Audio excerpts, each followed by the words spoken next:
Subhanahu wa ta'ala, ala fil jasadi mudghah, ketahuilah di dalam jasadmu itu ada segumpal. Idza saluhat, kalau dia baik, saluhal jasadu kulluh, yang lain ikut menjadi baik. Wa idza fasadat, kalau dia rusak, fasadal jasadu kulluh, yang lain ikut menjadi rusak. Di mana dia? Ala wahyal qalb, dia adalah hati. Maka yang pertama kali menghitam itu apa kata Allah? Kalla balrana, ada satu titik hitam. Ala qulubihim, ada satu titik hitam di dalam hati mereka. Ketika satu titik dibiarkan berubah menjadi dua titik, dua titik dibiarkan berubah menjadi tiga titik, 5 titik, 10, 100, 1000, maka dia pun menjadi hitam semuanya. Ketika hati sudah hitam, maka itulah azab di atas azab. Khatamallahu ala qulubihim. Setelah hati menghitam, terkunci, menular ke telinga. Wa ala sam'ihim. Setelah telinga, wa ala absarihim ghishawah. Padahal 3 itulah nanti yang akan ditanya di hadapan Allah. Inna sam'a wal basar wal fuad. Coba lihat, ketika akan ditanya, yang ditanya 3, tapi diawali dari telinga. Inna sam'a wal basar wal fuad, telinga, mata, hati. Tapi ketika terkunci, yang duluan dikunci hati. Khatamallahu ala qulubihim wa ala sam'ihim wa ala absarihim. Kalau hati sudah terkunci, telinga tersumbat, mata tertutup. Summum bukmun umyum, summum bukmun umyum, peka, tuli, bisu, apapun tak lagi masuk ke telinga. Malam ini kita menyadarkan diri kita, terlebih lagi yang berceramah, jangan kau hanya sampai menyampaikan ayat saja. Hai Abdul Samad, apakah kau yang bicara itu hatimu sudah hidup? Senantiasa merasakan diri, aku orang paling hina, aku orang paling kotor, ditempelkan kening ke lantai di tempat yang diinjak tapak kaki, mengatakan bahwa aku bukan siapa-siapa. Malam ini Kepala Kanwil BPN Provinsi, Kabupaten, saya tak bisa membedakan mana yang kabupaten, mana yang kota, mana pegawai tinggi, mana pegawai rendah. Semuanya rata sama. Andai dibuat acaranya di kantor, mungkin saya segan, sungkan lihat dari seragamnya, bajunya. Tapi malam ini semuanya sama. Andai tak disebut tadi Pak Kepala Kantor, Pak Kanwil, saya pun tak tahu mana Pak Kanwil, mana tidak. Fotonya ganteng pula aslinya lagi daripada foto. Artinya apa? Bahwa kalau sudah masuk ke dalam masjid, ketika engkau merasa dirimu tinggi di atas, kau bukan apa-apa, karena yang paling tinggi di badanmu pun kau tempelkan.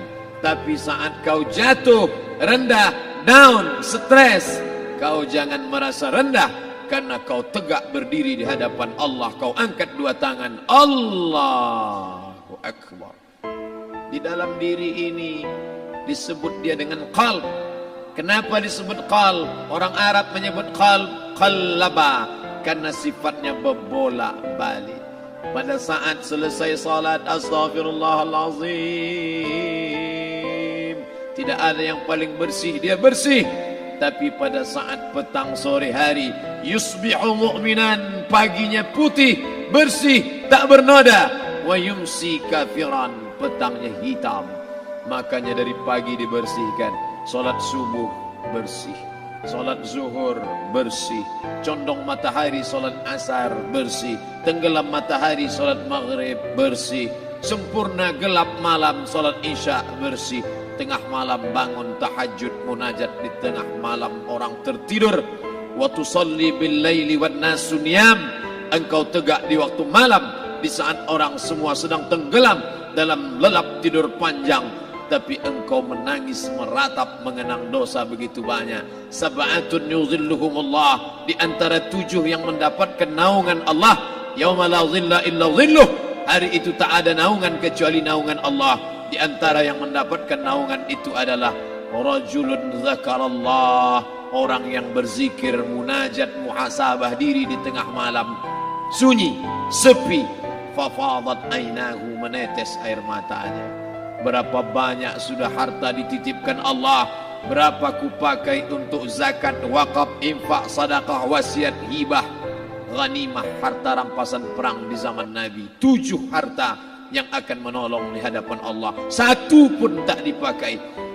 Umur diberikan Allah 40, 60, 70. Berapa yang kupakai untuk menolong agama Allah? Berapa yang kupakai untuk mengingat Allah? Mata, tangan, telinga, kaki akan diminta tanggung jawab di hadapan Allah. Al-yawma nakhtimu ala afwahihim, mulut terkunci, wa tukallimuna aydihim, tangan akan bicara, wa tashhadu arjuluhum, kaki akan bersaksi di hadapan Allah. Siapa yang bisa menolong waktu itu?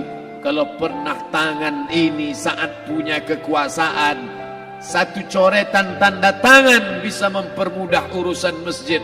Sebutir kekuasaan yang dititipkan Allah bisa dipakai menolong agama Allah.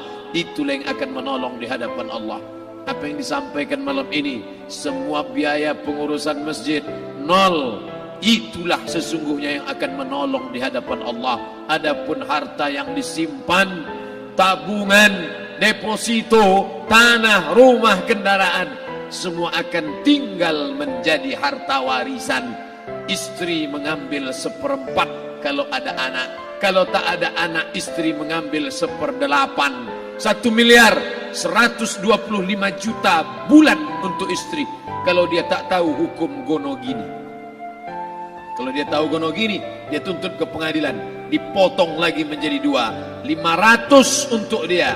Dari yang 500 dapat lagi dia 75, 575 bulan untuk dia. Sisanya 425 diambil anak laki-laki 2 kali bagian anak perempuan. Lalu yang kita bawa mati apa? Dulu dibangga-banggakan, dihormati, dimuliakan. Yang kami muliakan Al-Mukarram, Al-Ustadz. Tapi pada saat tiba masanya, yang kita bawa tak lain tak bukan, innallaha la yanzuru ila ajsamikum. Allah tak menengok badan, fisik, bentuk tubuh, baju. Ini sampulnya saja. Wala ila suwarikum, Allah tak menengok rupa, wajah. Walakin yanzuru ila qulub. Hati kamu yang bersih itulah yang kau bawa menghadap Allah Subhanahu wa taala. Yauma la yanfa'u malun, harta tak berguna, wala banun, anak tak bisa menolong. Harta tak berguna, anak tak mampu menolong. Illa man atallah, kecuali orang yang datang menghadap Allah biqalbin salim, dengan hati yang bersih, hati yang tulus, hati yang memercikkan cahaya iman, hati yang bersih dari hasad, busuk hati, sum'ah, riya, takabbur. Itulah yang menolong di hadapan Allah Subhanahu wa taala. Tulang, kulu, kulit, darah, lemak, sumsum akan menjadi santapan cacing tanah. Begitu besok pagi pintu kamar tak bisa diketuk, istri bolak-balik membangunkan tak terjaga, dipegang pipi sudah sejuk macam es batu, tanda jantung tak lagi berdetak, maka darah mulai berubah menjadi nanah, busuk. 1, 2, 3 hari kalau tidak disuntik formalin, jasad paling busuk jasad manusia, karena semua dia makan herbivora, tanaman saja. Tapi kita ini omnivora, semua masuk. Maka begitu mati, paling bagus orang Islam paling cepat dikuburkan. Selesai acara pemakaman, habiskah masalah, muncul masalah baru. Disitulah kita baru sadar. Apa kata Imam Ali radhiyallahu an? An-nasu niyam. Semua manusia waktu hidup itu tidur. Bapak tidur, ibu tidur, saya tidur. Semua orang waktu hidup itu tidur. Falamma matu, ketika dia mati, disitulah dia baru terjaga dari tidur panjang. Saat Israel mencabut nyawa, ditarikkannya adalah satu centapan yang kuat. Disitulah kita baru terjaga dari tidur panjang. Betapa aku meninggalkan salat betapa aku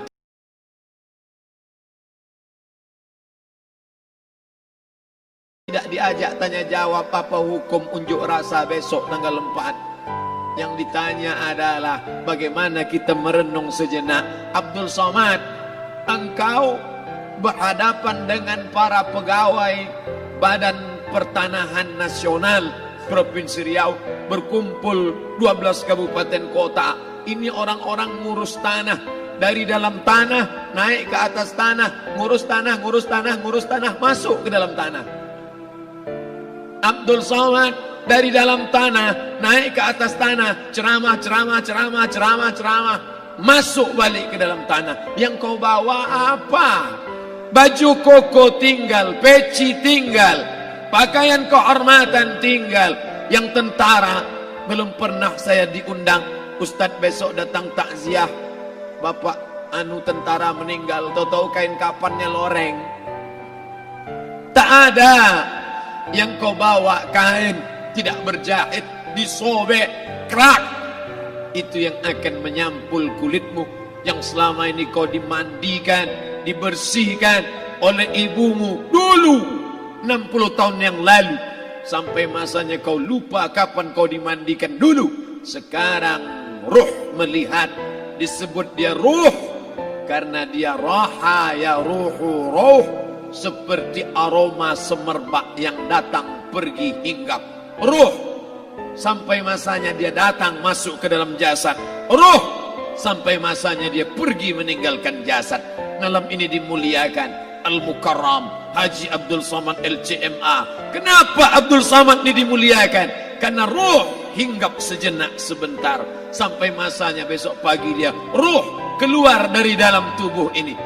Anak yang katanya ayahku sayang, istri katanya kaulah abang, sampai masanya mereka tak lagi mau mendekat. Rumah itu saya yang buat, saya yang mengukurnya. Tapi begitu ruh sudah keluar dari badan, tidak satu pun semeter, sesenti, sejengkal, sehasta ada tempat di rumah itu untuk jenazah bernama jenazah Abdul Somad. Dulu orang bertanya, rumah Ustadz Somad di mana? Hari ini orang tidak lagi bertanya, tak lagi menyebut nama. Orang sudah mengatakan kuburnya mana. Dulu kalau dia masuk masjid, didatangi orang, disalami orang. Mahasiswa, anak-anak, remaja mencium tangannya sebagai tanda hormat. Tapi begitu diletakkan keranda, kita akan sholat jenazah nanti selepas sholat zuhur. Apa kata orang? Letakkan di tepi sana, letakkan di tepi sana. Tak satu pun mau mendekat, letakkan dia di sana. Bahkan sebagian mengatakan dalam masjid, letakkan dia di luar. Dia tidak disebut engkau yang mulia, tidak digunakan kata ganti orang langsung. Letakkan dia di sana. Bahkan sebagian tak lagi, padahal tempat paling mulia sebelah kanan, orang tak lagi mau di kanan, mulai dia menjauh ke kiri. Kenapa kau ke sana? Takut aku mimpi hantu nanti malam. Mana kawan, sahabat, andai tolan, anak menantu, teman sekantor, semuanya pergi meninggalkan. Yang tetap dibawa, kalau pernah kaki melangkah salat berjamaah di masjid, kalau pernah tangan mengusap kepala anak yatim, kalau pernah tangan mengucap subhanallah.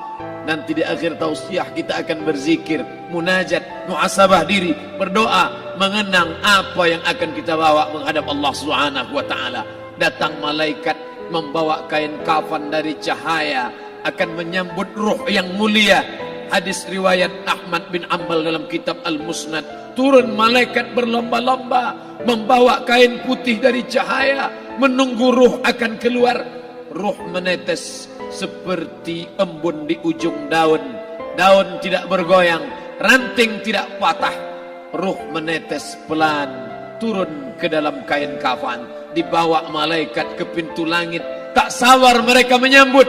Inikah dia yang selama ini berjamaah? Inikah yang dulu ketika dititipkan kekuasaan menolong agama Allah? Kam min masyhurin fil ardi walam yakun ma'rufan fis sama. Berapa banyak yang masyhur terkenal di bumi, malaikat tak mengenal dia. Ini roh siapa? Tapi ini bukan LCMA, dia bukan ustadz, dia bukan ulama, tapi imannya dalam. Kekuasaan dipakai menolong agama Allah, ruhnya keluar di bawah, semua malaikat mengucapkan salam. Inilah orang yang selama ini kami tunggu-tunggu. Catatannya sudah lama. Setiap pagi petang malaikat subuh membawa catatan namanya, malaikat malam membawa catatan namanya. Kami merindukannya. Begitu orang-orang yang masyhur di langit tapi tak dikenal makhluk bumi. Tapi ada sebaliknya, yang rohnya disentapkan, ditarik malaikat dengan begitu tarikan yang sangat kuat. Nabi bertanya saat Isra Mi'raj kepada mereka yang sudah mati ribuan tahun yang lalu, apa yang kalian rasakan? Yang satu mengatakan seperti tebasan pedang di tempat yang sama beratus kali. Yang satu mengatakan seperti kambing yang dikuliti hidup-hidup. Yang satu mengatakan seperti mata kail pancing ditarik dari kulit yang basah. Maka kita berdoa setiap selesai salat, Allahumma hawwin alaina, ringankan kami ya Allah, fi sakaratil maut, di saat sakaratul maut yang amat sangat menyakitkan itu. Dan mereka yang pergi tak pernah kembali, mereka yang mati tak pernah bercerita kecuali hanya kepada Sayyidina wa Maulana Muhammad sallallahu alaihi wasallam. Di saat malam pertama di tempat yang gelap, di tempat yang tak pernah diimpikan oleh orang, tapi kita tetap melewati dan merasakannya. Perlahan-lahan cacing tanah, ular-ulat kalajengking akan menggerogoti kulit yang selama ini dimandikan, selama ini dipakaikan sampo yang mahal, selama ini dioleskan pelembab yang lembut. Tapi ternyata sebelum roh keluar jasad, setelah keluar dia hanya akan menjadi santapan cacing tanah, hancur berkeping hari demi hari. Yang pertama kali membusuk adalah mata, karena dia berisi cairan. Cairan ini mengering, busuk dan berlubang. Lalu kemudian usus sebulan di dalam tanah, mulai dia menggelembung masuk angin dan dia meletus pecah. Cacing-cacing tanah mulai datang menggerogoti, memakan. Habis lemak, tulang, kulit, bulu, sumsum, darah, jantung, empedu, limpa, buah pinggang. Habis semuanya, tinggal tulang-tulang yang memutih, dimakan oleh tanah, ditelan oleh massa, sampai akhirnya Asi bin Wa'il membawa tulang yang kering itu kepada Nabi Muhammad, baginda Sayyidina wa Maulana Muhammad. Ya Muhammad, ayuhi rabbuka hadzal izam, sanggupkah Tuhanmu menghidupkan tulang yang kering ini? Nabi diam tak menjawab, sampai akhirnya datang Jibril alaihi salam membawakan wahyu. Qul, katakan kepada dia. Ayat ini dibaca malam Jumat, Bapak Ibu semua hafal. Kita baca, Qul yuhyiha allazi ansha'aha